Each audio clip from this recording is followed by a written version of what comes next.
हिमालय अपने ऊंचे ऊंचे पहाड़ों और हरी भरी घाटियों के साथ बहुत समय से जियोपॉलिटिकल महत्व वाला क्षेत्र रहा है। इन बड़े बड़े पहाड़ों के बीच भूटान और सिक्किम जैसे राज्य हैं, जिनका इतिहास भारत के साथ जुड़ा हुआ है। ये छोटे हिमालयी देश अपनी यूनिक कल्चर्स और स्ट्रेटेजिक लोकेशंस के साथ अपने बड़े पड़ोसी के साथ रिश्तों के एक जटिल जाल में रहे हैं। यह ऐसे भूटान और सिक्किम को भारत से जोड़ने वाले इंट्रिकेट हिस्टोरिकल, जियोपॉलिटिकल और कल्चरल संबंधों पर गहराई से विचार करता है।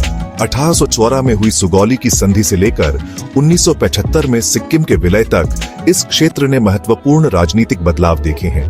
भारत और चीन के बीच बदलते डायनामिक्स और भी कम्प्लेक्सिटी डालते हैं। इन हिमालयी देशों की वर्तमान स्थिति और भविष्य की दिशा को समझने के लिए हिस्टोरिकल कॉन्टेक्स्ट को समझना बहुत जरूरी है। ये ऐसे उन हिस्टोरिकल प्रोसेसेस, कल्चरल एफिनिटीज और जियोपॉलिटिकल फैक्टर्स का पता लगाएगा जिन्होंने भूटान, सिक्किम और भारत की डेस्टिनीज को आकार दिया है। सिक्किम के भारत में विलय के संदर्भ में यह भूटान के विलय की अफवाहों की भी जांच करेगा।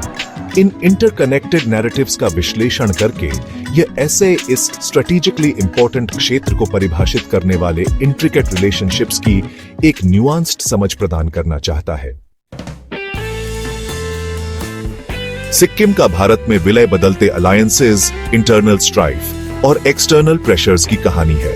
कभी एक स्वतंत्र राज्य, सिक्किम का स्ट्रैटेजिक लोकेशन इसे ब्रिटिश भारत और नेपाल दोनों के लिए इंटरेस्ट का केंद्र बना दिया।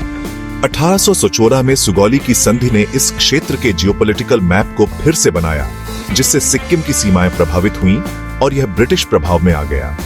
19वीं सदी के उत्तरार्ध में सिक्किम एक ब्रिटिश प्रोटेक्टोरेट में बदल गया, एक स्टेटस जिसे 1890 में औपचारिक रूप दिया गया। इस अवधि में सिक्किम के मामलों पर ब्रिटिश नियंत्रण बढ़ता गया, जिसने भारत में इसके इवेंचुअल इंटीग्रेशन का मार्ग प्रशस्त किया। 1941 में भारत की स्वतंत्रता के बाद सिक्किम का भविष्य अनिश्चित बना रहा, जबकि भारत के पहले गृह मंत्री सरदार वल्लभ भाई पटेल रियासतों को मिलाने के पक्ष में थे। जवाहरलाल नेहरू ने चीन को नाराज करने के डर से सिक्किम के प्रति अधिक कॉशियस अप्रोच अपनाया। सिक्किम के भीतर इंटरनल पॉलिटिकल डायनामिक्स और भारत की बढ़ती स्ट्रेटेजिक कंसर्न्स ने अंततः विलय का मार्ग प्रशस्त किया। 1975 में सिक्किम में एक जनमत संग्रह हुआ, जिसके परिणाम स्वरूप भारी बहुमत ने भारत में शामिल होने के पक्ष में मतदान किया। भारतीय संसद ने तुरंत विलय की पुष्टि की, जिससे सिक्किम भारतीय संघ का 22वां राज्य बन गया। हालांकि यह इंटीग्रेशन एक विवादास्पद मुद्दा बना हुआ है। कुछ वर्ग इसे फोर्स्ड एनेक्सेशन के रूप में देखते हैं। भूटान, जिसे अक्सर ड्रैगन की भूमि कहा जाता है, सिक्किम की टमल्चुअस जर्नी के बिल्कुल विपरीत है। फियर्सली इंडिपेंडेंट और अपनी बौद्ध परंपराओं में गहराई से निहित, भूटान ने अपने लिए एक अलग रास्ता बनाया है। सिक्किम के विपरीत भूटान कभी भी ब्रिटिश उपनिवेश नहीं बना। हालांकि 19वीं शताब्दी में इसे ब्रिटिश सेना के हमलों का सामना करना पड़ा, लेकिन यह अपनी संप्रभुता बनाए रखने में कामयाब रहा। 1910 में पनखा संधि पर हस्ताक्षर भूटान के ब्रिटिश भारत के साथ संबंधों में एक महत्वपूर्ण मोड़ था। इस संधि ने भूटान की इंटरनल ऑटोनॉमी को मान्यता देते हुए अंग्रेजों को इसके फॉरेन रिलेशंस पर नियंत्रण दे दिया। इस व्यवस्था ने उन घनिष्ठ संबंधों की नींव रखी जो भूटान बाद में स्वतंत्र भारत के साथ बनाएगा। भौतिक संपत्ति से ज्यादा ग्रोस नेशनल हैप्पीनेस को प्राथमिकता देने वाले भूटान के डेवलपमेंट के यूनिक अप्रोच ने दुनिया भर में प्रशंसा प्राप्त की है। मॉडर्नाइजेशन के प्रति इसके कॉशियस अप्रोच और पर्यावरण संरक्षण के प्रति इसकी प्रतिबद्धता ने इसे सस्टेनेबल डेवलपमेंट का एक मॉडल बना दिया है। अपनी सांस्कृतिक पहचान और स्वतंत्र मार्ग के प्रति यह प्रतिबद्धता भूटान को अपने हिमालयी पड़ोसियों से अलग करती है। 1948 में हस्ताक्षरित भारत भूटान मैत्री संधि दोनों देशों के बीच द्विपक्षीय संबंधों का आधार है। यह संधि अंग्रेजों के साथ 1910 के समझौते का सक्सेसर, आपसी हित के मामलों पर घनिष्ठ सहयोग के लिए एक रूपरेखा तैयार करते हुए भूटान की संप्रभुता के लिए भारत के सम्मान की पुष्टि करती है। इस संधि के तहत भारत भूटान को उसके फॉरेन रिलेशंस में मार्गदर्शन करने के लिए सहमत हुआ, अनिवार्य रूप से इसे एक प्रोटेक्टोरेट बना दिया। हालांकि बदलती जियोपॉलिटिकल रियलिटीज और अधिक ऑटोनॉमी के लिए भूटान की बढ़ती इच्छा के साथ 2007 में संधि में एक महत्वपूर्ण संशोधन हुआ। संशोधित संधि ने उस क्लॉज को हटा दिया जिसमें भूटान को फॉरेन पॉलिसी पर भारत का मार्गदर्शन लेने की आवश्यकता थी, जिससे उसे अपने इंटरनेशनल एंगेजमेंट्स में अधिक स्वतंत्रता मिली। संशोधित संधि ने अपने साझा स्ट्रेटेजिक इंटरेस्ट्स को पहचानते हुए सुरक्षा मामलों पर घनिष्ठ सहयोग के लिए दोनों देशों की प्रतिबद्धता की फिर से पुष्टि की।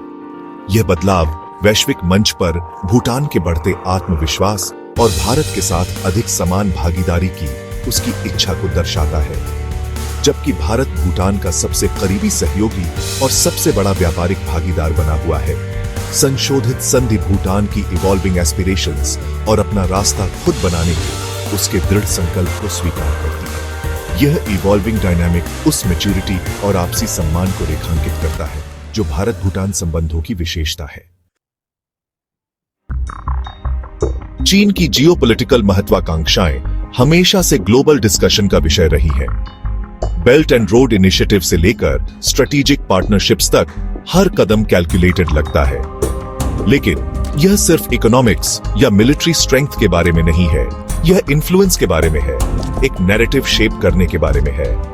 इन महत्वाकांक्षाओं को समझने के लिए हिस्ट्री, जियोग्राफी और इंटरनेशनल रिलेशंस पर करीब से नजर डालने की जरूरत है। सांस्कृतिक संबंध बहुत मजबूत हो सकते हैं। ये लोगों को सीमाओं के पार, समय के पार जोड़ते हैं।